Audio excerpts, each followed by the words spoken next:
Episode 15, and this week I speak with the chairman of Meld, Ken Olling, and he shares his creation story of the company and how he formed a partnership with a team of Haskell developers. Hey, and welcome to the Learn Cardano podcast, the podcast where we break down all the ins and outs of Cardano so that you can explain it to all your friends at the next picnic gathering that you may have, if you can have a picnic gathering, that is. And in this episode, we are breaking down the rest of the conversation I had with Ken Olling from Meld. The original part of the conversation all happened on YouTube. I published that. It went for almost an entire hour, where we talked about the Meld decentralized finance banking system that they're putting together and allowing for crypto collateral loans, where you can put aside your crypto assets into a smart contract, never give up your keys. So that means you still have control over it. You just need to be able to pay off your loans, but it will get locked up in a smart contract, and then you can borrow fiat currency off against that, and it actually gets paid out into your bank account. So it's a really interesting bridge between the crypto space and the regular finance banking environments. So I highly encourage you to listen to that episode or watch that episode on our YouTube channel before jumping into this podcast episode.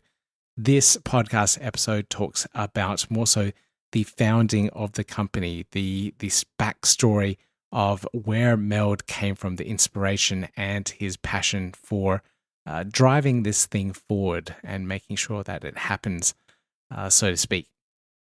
So we have that coming up in the podcast episode real soon, but we have a huge amount of news stories that have happened over the last week as well. So we have to get through that. But I'd just like to mention, if you really are enjoying this podcast series, please consider leaving us a 5-star rating and review on the podcast, what is it called? The Apple Podcast Network. It really helps with the discoverability of this show, and it really helps other people that are looking for Cardano-related content to actually find it and absorb it and hopefully spread everything Cardano throughout the crypto space and whatnot. Okay, so let's get into the news for this week. So it's finally July now, and this month I'm dubbing it DeFi July, or Decentralized Finance July. And this month, I'll be covering all things DeFi, and I'll be concentrating mainly on interviewing DeFi projects, reviewing different ones as well, and generally learning more about what decentralized finance is.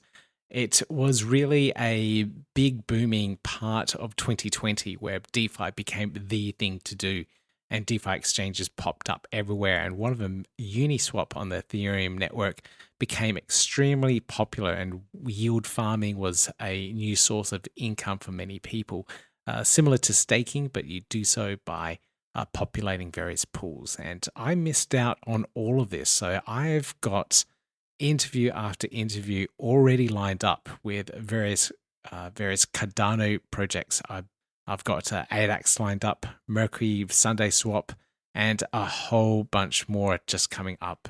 And it's absolutely amazing to see the amount of projects that are actually coming into the Cardano space right now, that smart contracts are up and running. The Plutus Pioneer program has just ended. The first cohort has completed their course and are collecting their certificates at the moment as well. So it's amazing to absolutely see. So DeFi July, make sure you subscribe to all of our channels on YouTube and on the podcast here so that you can get all of the information around DeFi for July. All right. So our first major news story for this week is Grayscale buys into Cardano.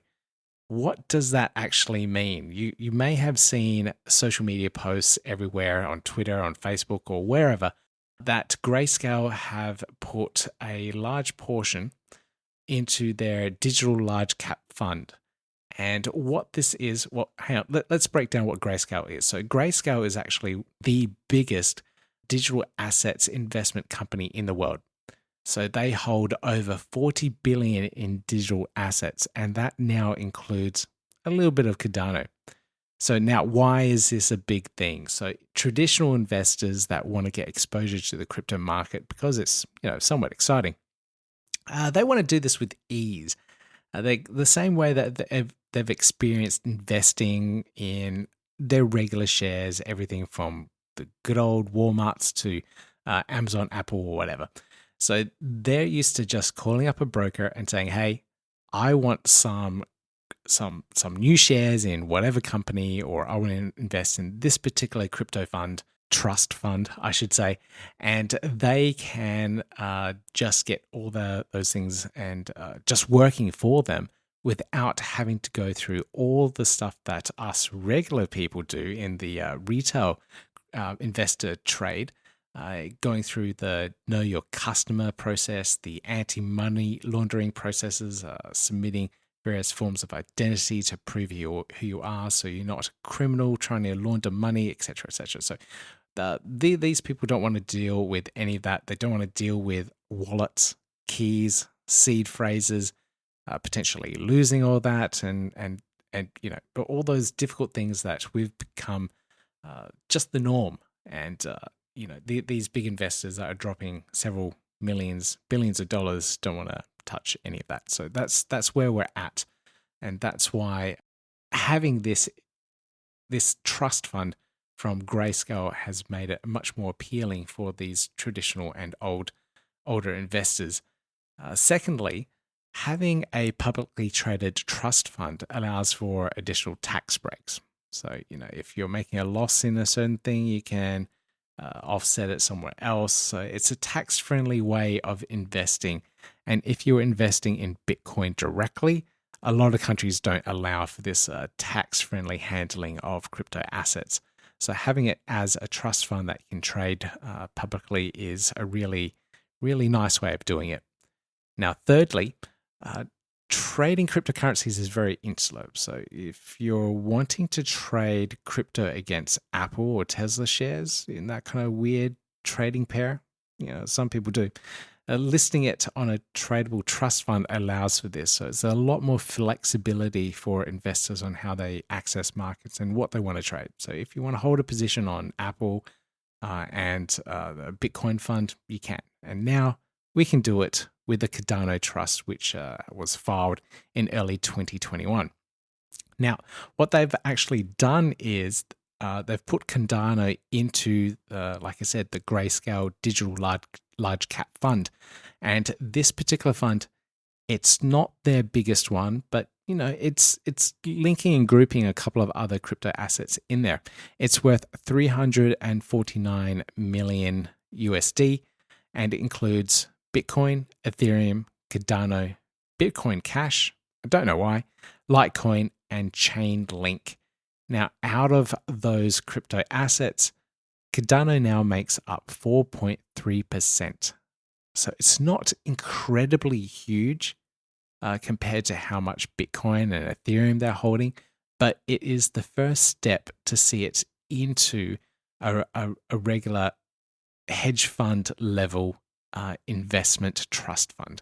So now people can get in on it and have their regular ways of investing, their traditional way of investing catered for. So that's why this Grayscale thing has been such a big deal and why people are quite excited about it.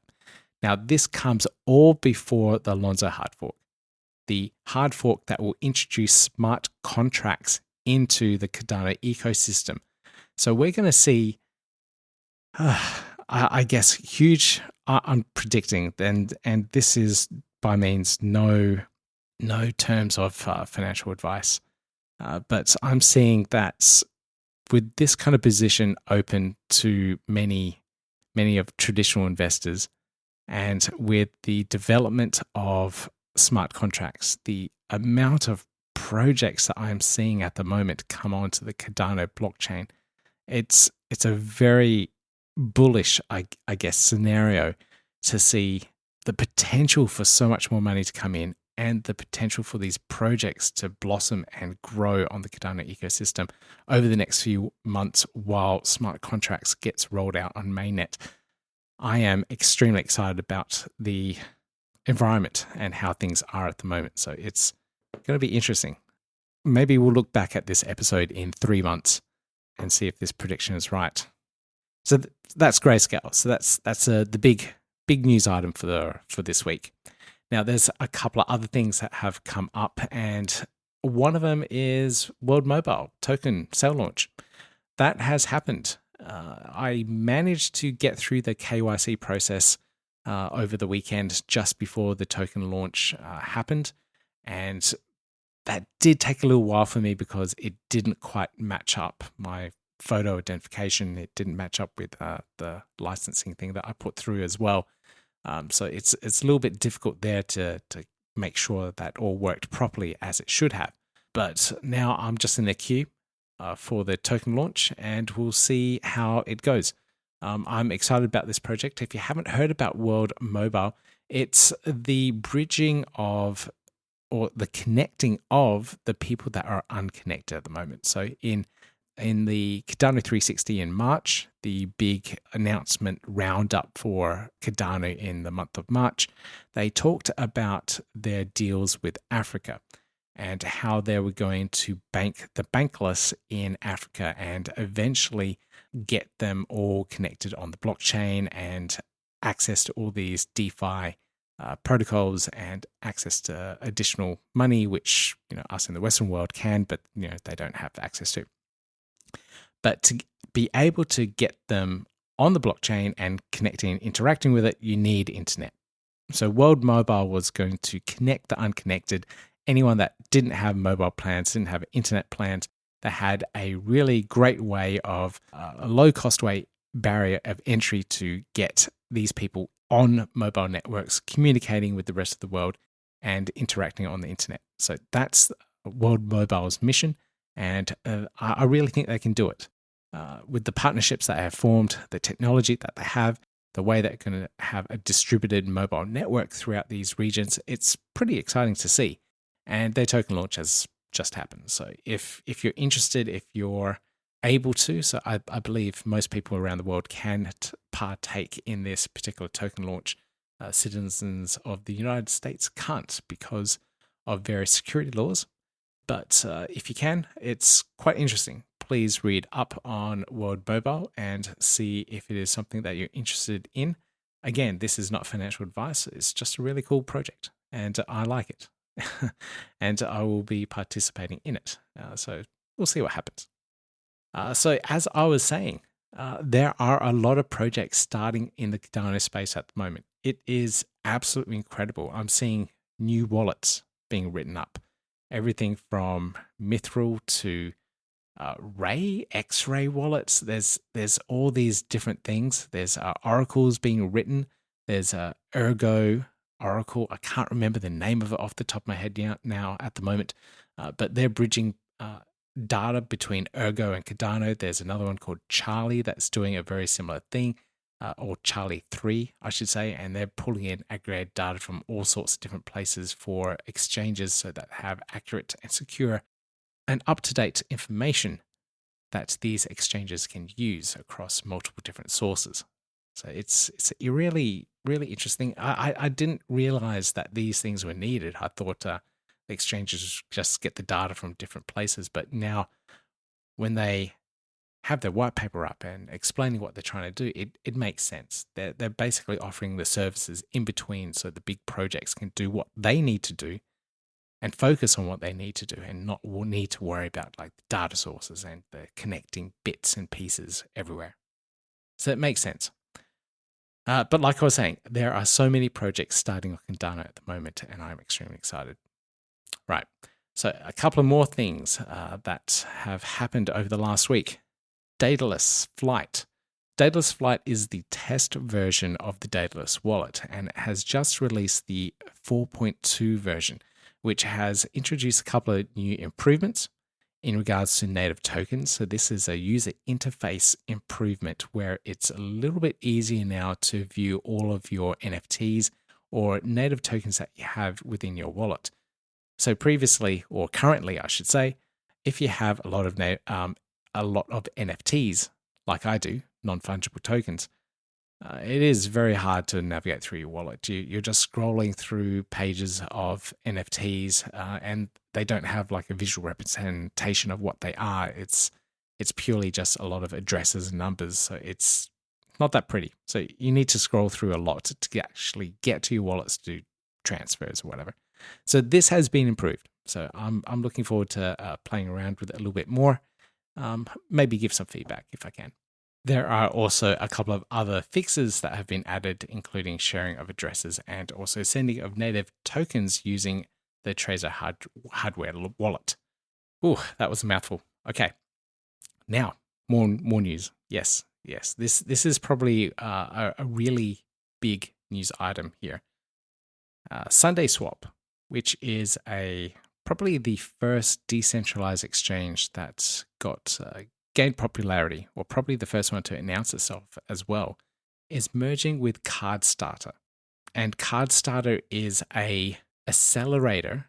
So accelerator as in they fund startups.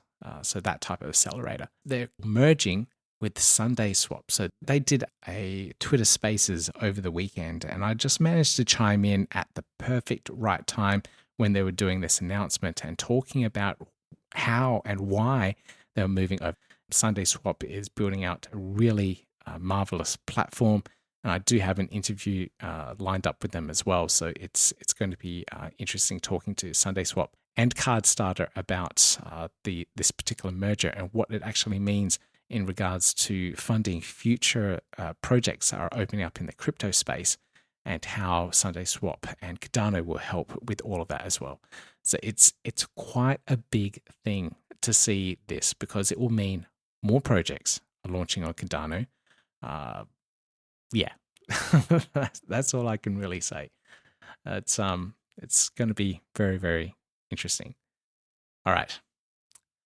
Now, that is my final news story for this week, finally. Yes, but one last one. No, so I lied. So one last one. Our YouTube channel is going crazy at the moment, and I'm spending a little bit more time producing videos. This podcast will always be here, will always be a weekly thing, and I will always release it on Tuesday, Australian time for me, or Tuesday morning in the US, so that you can digest a good weekly overview of everything Cardano. But the YouTube channel, I'll be producing videos almost every other day, between 3 and 4 videos a week. And they range anywhere between how-to tutorials, guides, alerts, updates in the industry, to these podcast interviews that I do with people as well. So the video versions are online for everything that I have done for this podcast so far. And they do differ slightly because I go through a lot of post-production in the audio podcast, and I do cut things out. I cut the arms, I cut the R's. So the video ones are a little bit more raw, but I have polished them, so they do look quite good now. I'm really happy with where the YouTube channel is going. So please check that out. Please subscribe. You can get to that at youtube.com/c/learncardano. I managed to get one of those fancy vanity URLs. So you can check that out. Let me know what you think. Give me some feedback. There's a lot of videos there already. So let's see how we go with this YouTubing thing. I never thought I'll be a YouTuber. If you want any of the notes for this podcast episode, you can get to them on our website at cardano.com.au/EP015. And that will take you to the show notes of all of these news items and references to everything that I've mentioned. So before we get into this interview with Ken, I suggest that you stop. Go to our YouTube channel and watch the entire interview that I did with Ken there, because we go through everything what Meld is. Everything from being able to lock your crypto assets into a smart contract so you can borrow fiat currency out of that. Everything in regards to the lending protocol, so that how you can make potential money by lending out your money on the platform itself. Everything to the line of credit that you can get from storing your crypto assets and then getting a line of credit against that with a debit card, so you can actually spend some money and I guess live a little with all this crypto. This interview here, which I go through on the podcast, talks more so about why, his passion, why he wants to do the Meld project and build up this DeFi platform for people. But look, let's stop there. You get the idea. Let's get into this interview with Ken. I'm actually really excited about this project. It's yeah. I mean, I hope so. I mean, it is exciting, right? So it solves problems. Exactly. You know, we have the tools to do this. You know, sort of banks have been able to do this for years. They make a lot of money. They make a huge amount of money, right? They just choose not to send some of it back to their customers. Yeah. That's the difference of what the sort of situation we're in. Maybe we're being a bit idealistic or whatever, but I think we have an audience in DeFi that is interested in this idea of a more fair environment, a more flat environment, something where the protocol actually takes into consideration the well-being or welfare of their customers, as opposed to just the well-being and welfare of the team or the company behind it. And you know, this idea of blockchain where everything is transparent, you can see all the transactions. Let's just take that to the nth degree. Everybody wants to make money. We're going to make money. There's a lot of money to be made. It's not the point. This isn't, it's not that. It's that there's enough money for everybody to make. And let's try and make that in a way that creates a healthier financial system, not a copy of the existing financial system. Yeah, not just copying what we have and just replicating into the blockchain space. We can improve, iterate, rip it apart, pull it down, and build something bigger, stronger, and better. And we are, right? Yeah. You know, you see it in the DeFi space. It's so exciting. That's what drew me to it. Like I said, I mean, when you see the stuff that people are doing, it's just mind-bending. Think about it. The AMM was first proposed in the early 2000s. It wasn't launched until 2019, the AMM, really? Which I would consider to be the core of DeFi, right? It's super new. And we're the ones, DeFi is the ones that are doing that. They're sort of setting the line in the sand. Yeah.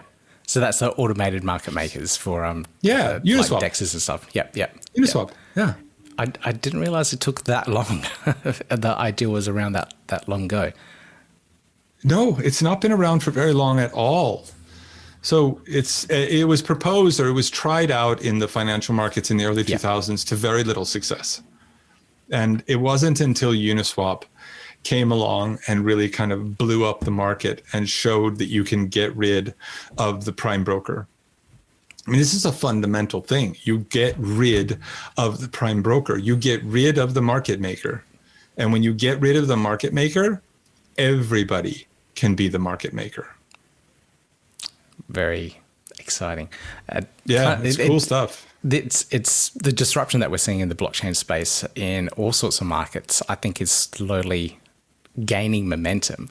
So I haven't seen it in real estate yet, but that's one industry where I'd like to see blockchain actually make a big disruption and actually make a difference and take out a lot of the middlemen that work in that process, because there's so much excess, I believe, in that process that could be automated and put into blockchain. Yeah, it's capital efficiency, right? All that Meld is doing is we're applying capital efficiency. Massive levels of capital efficiency.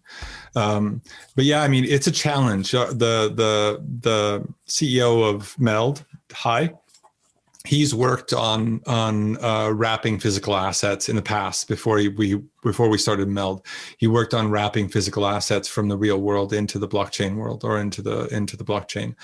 There are lots and lots of serious problems trying to get that across. The problems are not in crypto. They're not in the crypto technology. They're not in the blockchain technology. The problems are in the physical real world and the levels of inefficiency that you never hear about or never see in the physical real world. This concept that everything is digital, that your sort of bank is digital and all this kind of stuff. It just isn't the case. There are still lots and lots and lots of businesses that are purely paper-based. They have big rows of file cabinets. And as long as that's there, then you're creating a margin of error that is not acceptable in crypto. I mean, last year, the Japanese Diet passed a law that kind of restricted the use of fax machines. Why?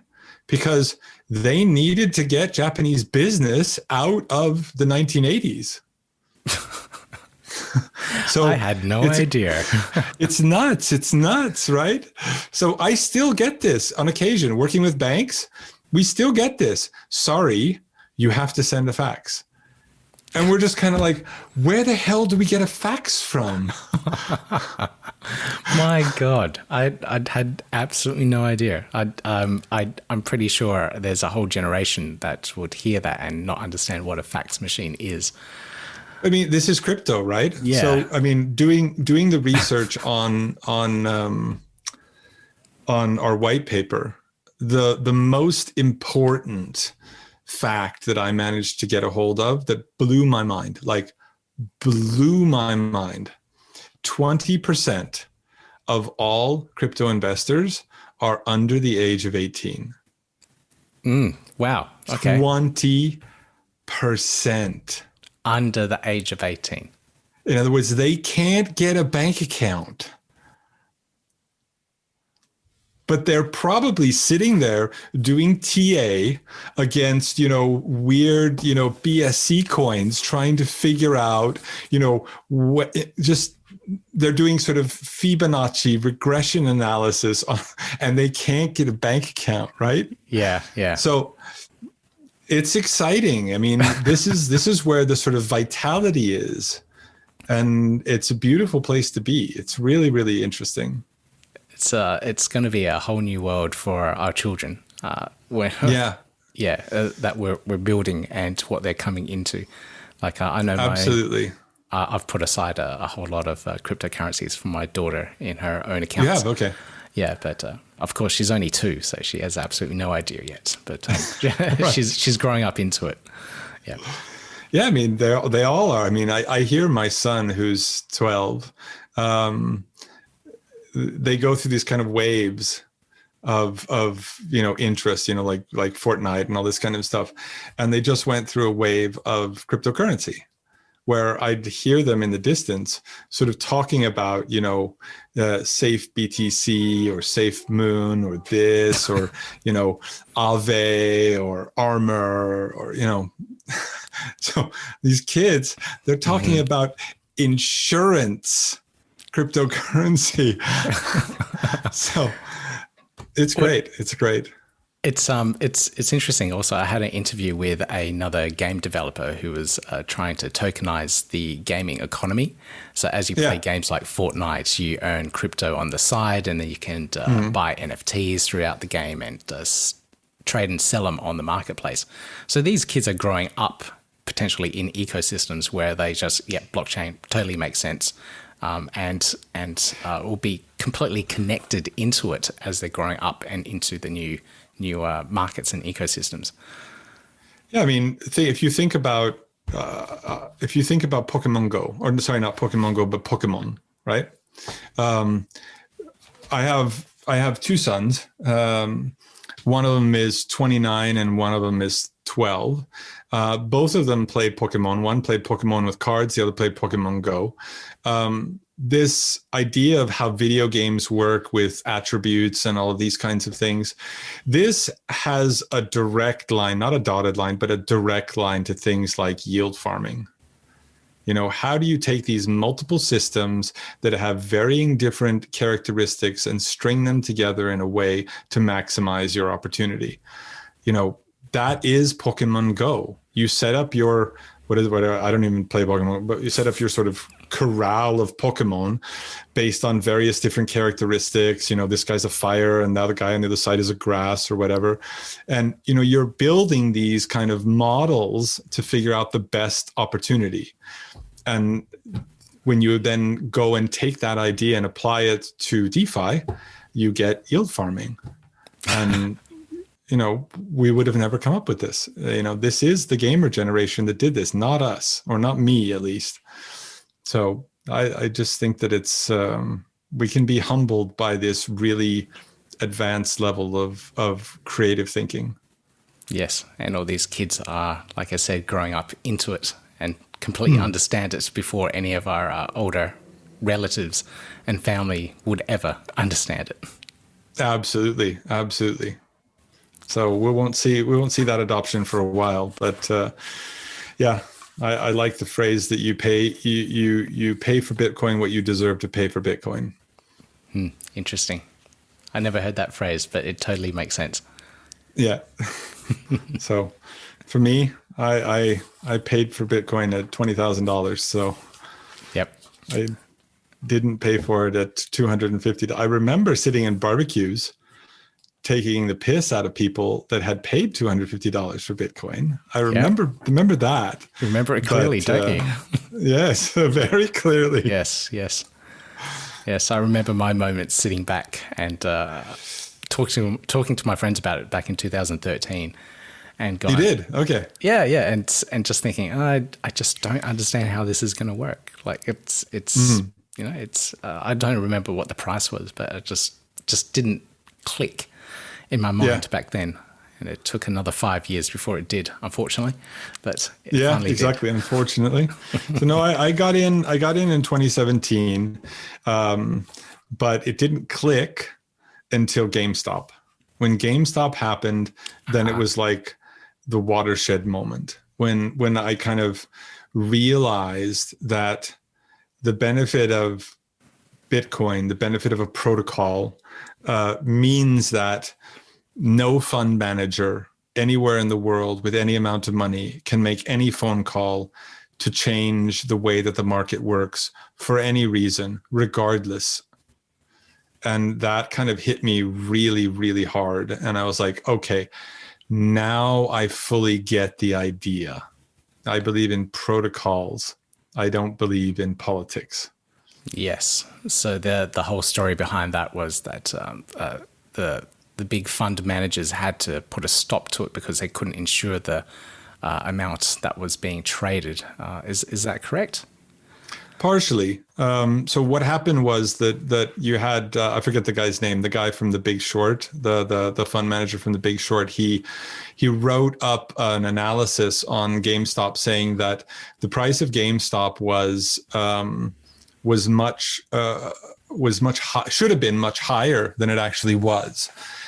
Based on its fundamentals. So the assets that GameStop had was as a total worth more than what the market cap of GameStop was. And so then he was looking at it, and not him, and the community was looking at it, and they were looking at all the shorts that were put on GameStop. And when you take out a short, you're supposed to, from legal terms, you're supposed to buy the short. Right? You have to pay for it. Yeah. But you also have this thing called a naked short. Mm-hmm. A naked short is where you don't pay for it. So you have a short, which is not legal as far as I know. You have the short, but you didn't pay for it. So there were more shorts than there were shares in GameStop. Mm-hmm. So that tells you that there are naked shorts. And so when you have a naked short, that means you have no coverage of any kind. And so then what happened was you had the Wall Street Bets. They both got this document or this analysis about GameStop and its fundamentals, and they also did their own fundamentals. And they said, hey, let's buy. We can put the price up. And with a short, there is no limit to how much you can lose. And so as the GameStop team or group or whatever started buying, and the GameStop started really going up in price, and it sort of gained a lot of momentum, then the people that had these shorts, they couldn't sell, because when they sell, that's going to raise the price of the GameStop. So as they sold, they would push the price up themselves. So that's called a short squeeze. And Yep. so the Wall Street Bets guys, they created a short squeeze against these fund managers that were massively over shorted GameStop and had lots of naked shorts, which are super, super dangerous and illegal. And as a result of that, then these fund managers made some phone calls and they got all the retailers, E-Trade and Charles Schwab and Robinhood. Robinhood took the brunt of the thing, but that wasn't the case. All of the retail people were out there and locked it all down and shut it down. They said, okay, no more. They said gave some sort of lame excuse like, you based on, market volatility as a way of protecting you, we're going to stop trade. And that's bollocks. That's just wrong on so many levels. But that's not what sent me. And that's not what sent most people. What sent most people was when they stopped trading, then people got emails saying, in order to protect you from market volatility, we are selling your position. Really? They forced the We are sales. selling your position. That just sends me, that just really kind of does it for me. It's like, come on, guys. If a bunch of fund managers corner the market and they sort of, liquidate, 100,000 people, individuals, normal people, that's just called normal market behavior. If 100,000 people bankrupt a bunch of fund managers, that's called market manipulation. Mm-hmm. Mm-hmm. And so it's just, up until the point of them closing out people's positions without their permission, I would consider it to be crappy, bad. This is the kind of things that we don't like. But when you start closing out people's positions because some fund manager calls you, that's a line you cross for me, that it's just like, it doesn't work anymore. The system, this kind of system, the way that this works just doesn't work. And that's when Bitcoin made sense. Okay.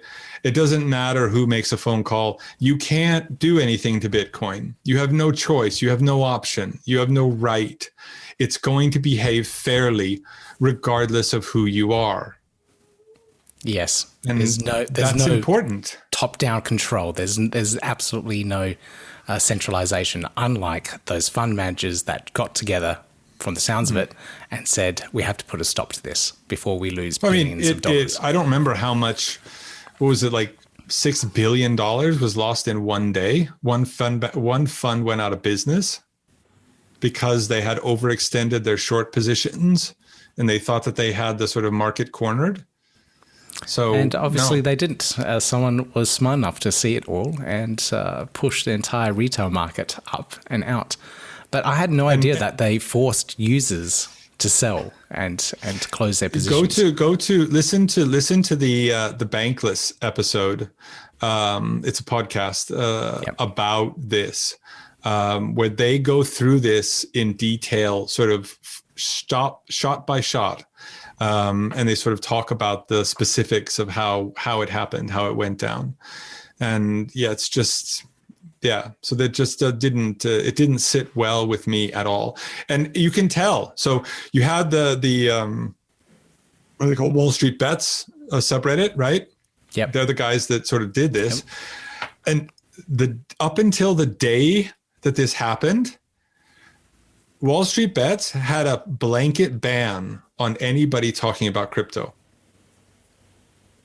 The day after this happened, they lifted the ban.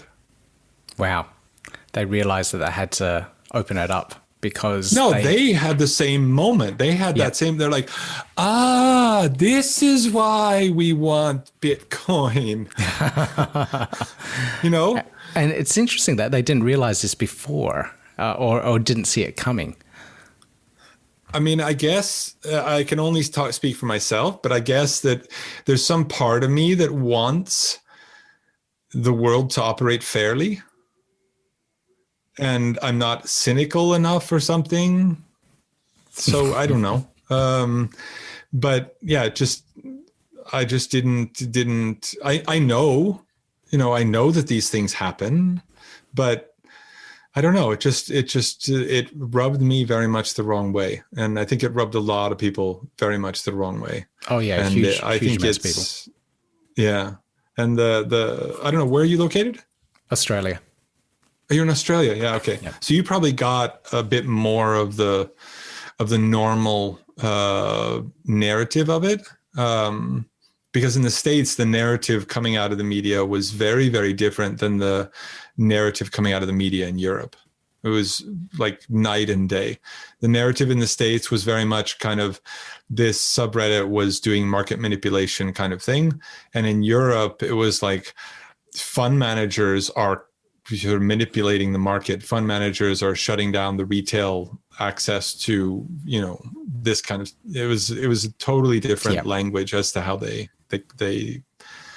sort of portrayed it. Thank you. Yes, that's exactly what we heard as well. So it's all the fund managers that were manipulating the markets and doing naughty things to the retail investors. So it's a very David versus Goliath kind of battle where the David was winning or trying to win. Yeah.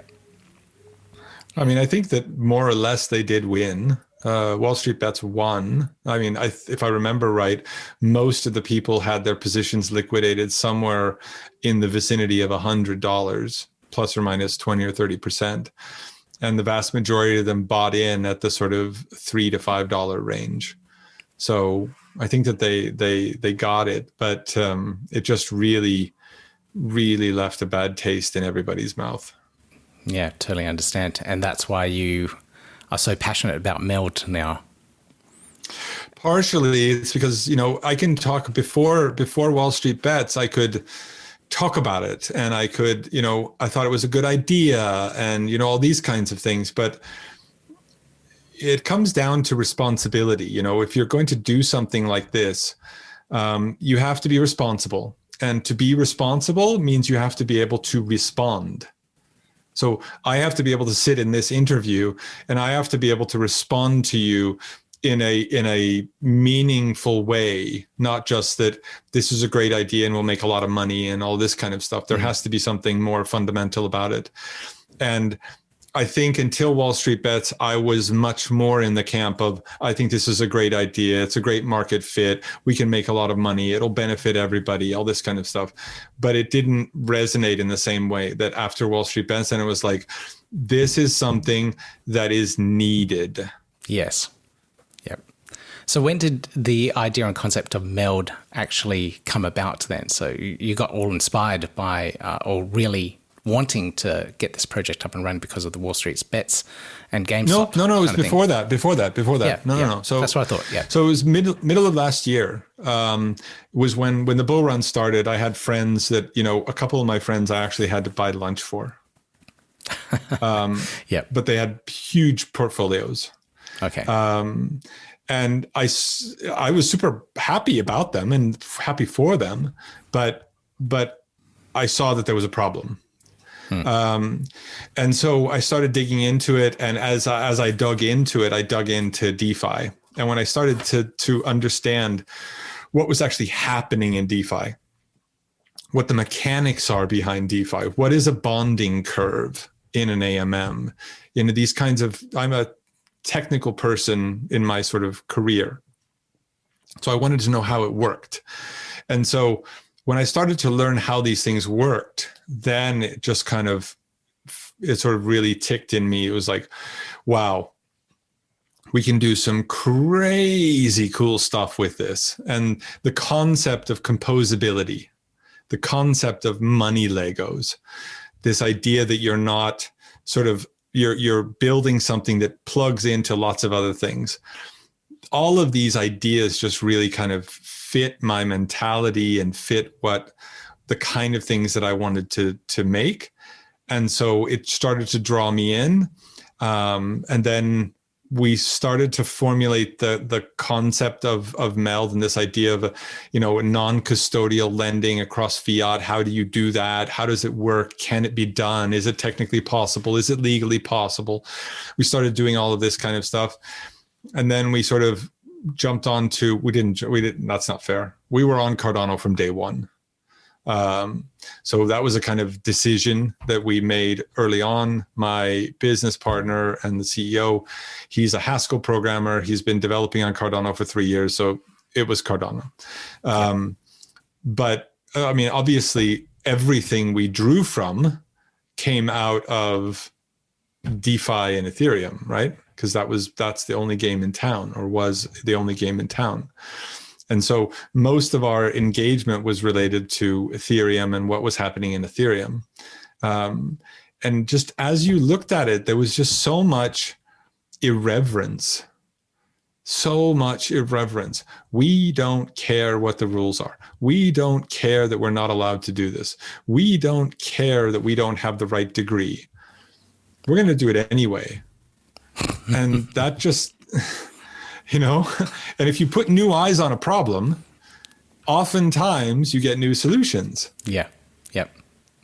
That's very and so true. it was just super cool to sort of, you have like, what is it called? Perp, which is a bunch of really, really, really young guys that came up with a DeFi protocol for perpetuals. You have all kinds of these type of really interesting, specialized types of protocols that just take on really, really big problems, derivatives, and these kinds of things. And a lot of the guys that are building this, they have no derivatives background. Yeah. They just learned derivatives and then rewrote derivatives. Which is essentially what is needed for most of these things, just a full breakdown and rebuild from scratch to get something new and improved out of it, rather than just rehashing and rebuilding an old system. Yeah, and not having a manager telling you that, no, you can't do that. No, you can't do this. So no, yeah, we have no idea where we're going to go. We have no idea what 2024 is going to look like. Yeah. But we do know that it's going to be completely different than it is today. And you're starting to seriously see the inclusion of cryptocurrency as a replacement of bad monetary policy. And it's a very exciting space to be in and actually see change as well. It's like you said, I don't know what it's going to be like in 4 or 5 years, but just going along for the ride. And you being a part of it, building the DeFi projects is very exciting. I was going to ask you. Oh, go ahead. Yeah, I was going to ask you how you managed to get developers, and when you mentioned that your co-founder, the CEO, Hyde, was actually a Haskell programmer, it suddenly clicked. That was quite convenient, especially when trying to move into the Cardano space. Yeah, because there's 14 Haskell programmers on Earth, right? And they all work at IOHK. Yeah, essentially. No, is it really like that? That there's such a limited supply? Yeah. Yep. Nobody writes Haskell. Yep.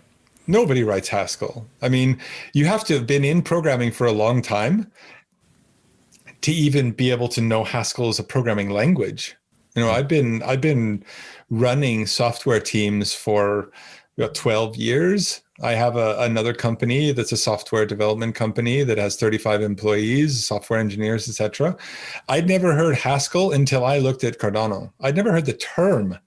And I've actually sat down in Wikipedia and I've gone through all of the programming languages because I was trying to look for, a new type of programming language to fit my use case or whatever. And I'd never heard of Haskell. It's a really rare language. So no, I don't actually, honestly, I don't remember where I met Hai. All I know is that Hai and my relationship started when I get up early in the morning. I live on a peninsula in Oslo Fjord, just outside of Oslo. And so I get up early in the morning and then I go down to the water, which is like a 10-minute run to the beach. And so I would run down to the water and then I would get on a call because he's in Vietnam. I would get on a call with him and we would talk about different ideas, different things. I don't remember how we met, but that's how it started last year. Every morning I would get up and then I would call and we would talk about this for a period of time until at some point I kind of developed this idea of what I wanted to do, but I hadn't told him yet. Yep. And I was worried that he was going to think I was completely nuts and just be like, nah, man, this is too much for me. And so I waited until I had it pretty well sort of formed in my head. And then I had a call, and I think we talked for like an hour and a half. And I sort of tried to lay out why and how and why it's good and why it's interesting and what we can do with it and this kind of stuff. Because, it's not just High, right? High has a team of 8 Haskell programmers. And get this. 3 of them are women. Wow, incredible. Almost half of my dev team are women. I've been running dev teams for years. If you're lucky, you'll get 1 in 20. Yeah. Wow. And half are women. So half are women. It's awesome. It's absolutely fantastic. Where's the team based? Hyde's in Vietnam, Hanoi. like you said. They're all Vietnamese. Yeah, developers. they all work together. Yeah. They're all in the same office. That is incredible. I actually had another interview with a guy named Long from the platform MinSwap. So he's building a decentralized exchange, and he's in Hanoi as well. Yeah. So, at some points, one of those Vietnamese universities just went, hey, we're going to teach everyone Haskell. Exactly. Yeah. Functional programming, Rust. Let's go and teach these weird programming languages. Yeah. So, but hey, it's going to power the internet. So it is. Yeah. I see the benefit of it. Absolutely. So I know why they've done it. They've just made everybody's lives hell because you have to find someone to actually write the programs. Yeah. So I was chatting with him about, I was pitching Meld basically. So I bought the URL in beginning of 95. Before domain name. Before domain names cost money. Right. So they were free? They were free. Okay. You just sent an email to the NIC. You went to the NIC's website and you sent an email to them saying, and they had like a form of like the things you needed to include in the email. And you said, I want meld.com. And the next day you got a message saying that you now have meld.com. What? And then someone decided to build a business around that.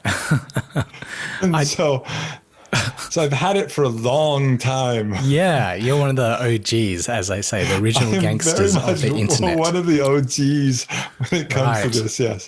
So I've never used it for anything really. I've just kind of had it in my back pocket.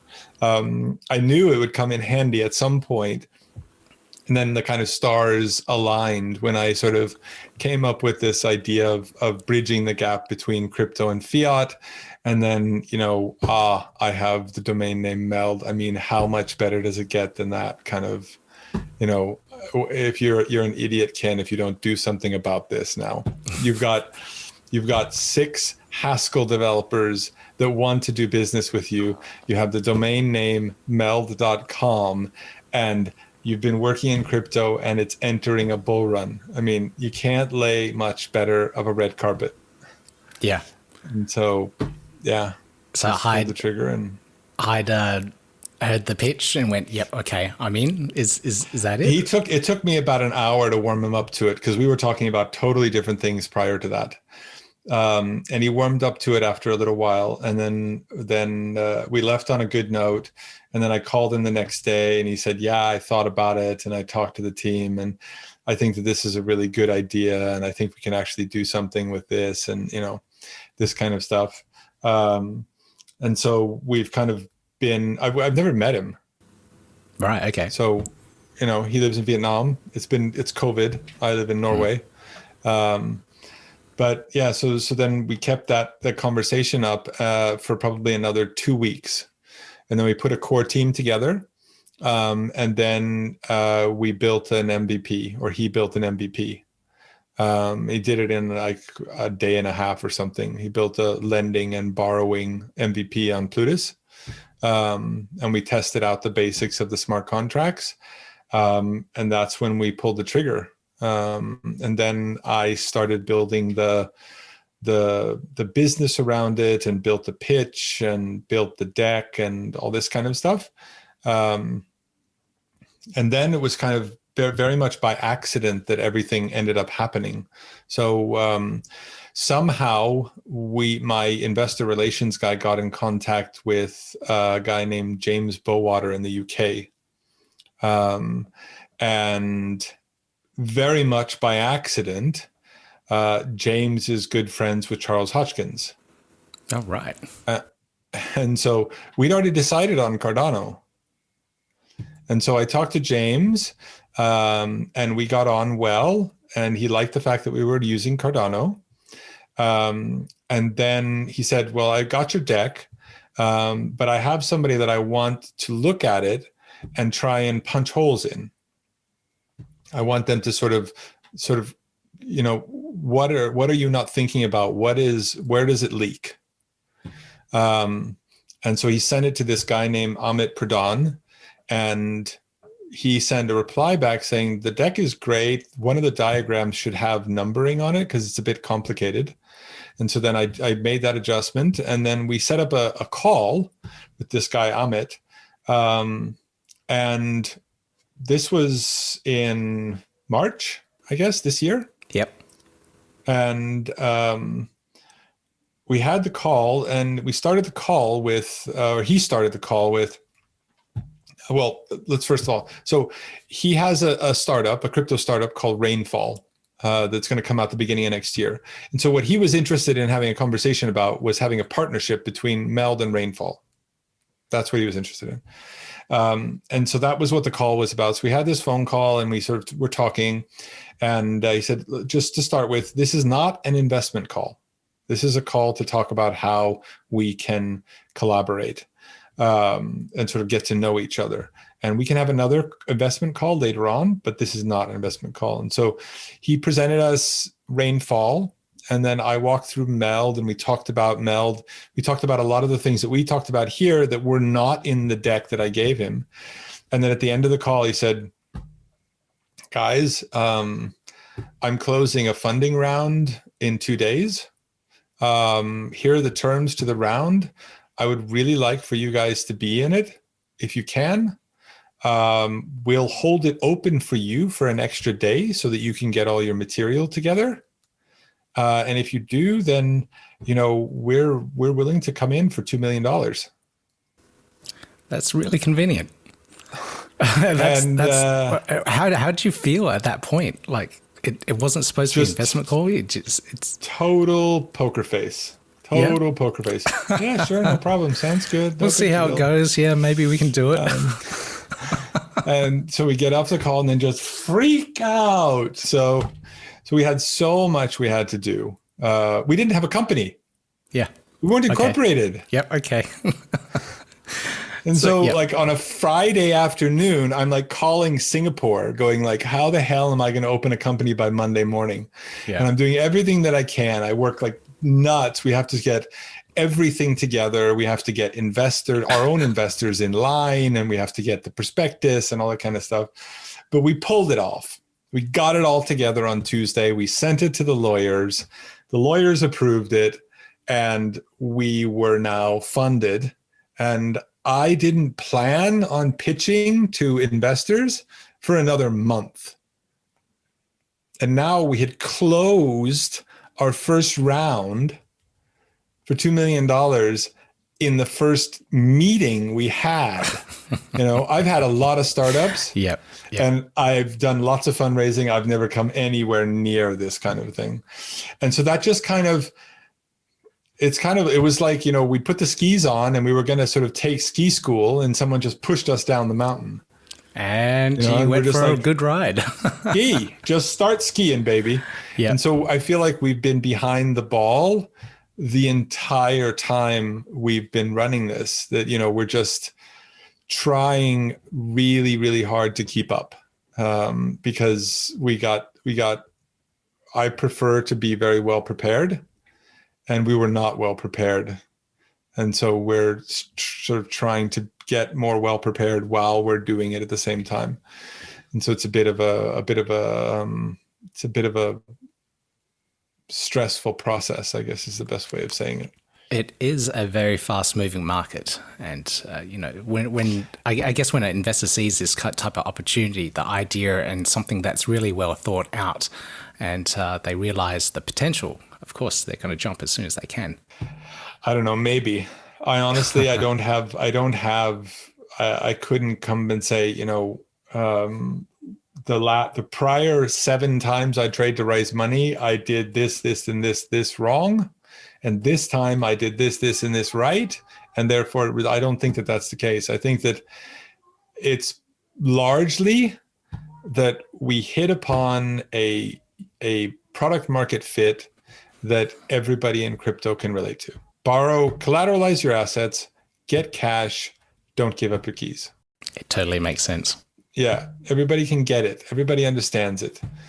And so I can say that this is the first business that I've ever had this kind of quintessential elevator pitch, something where I can, like, one sentence, we're building the banking stack on Cardano.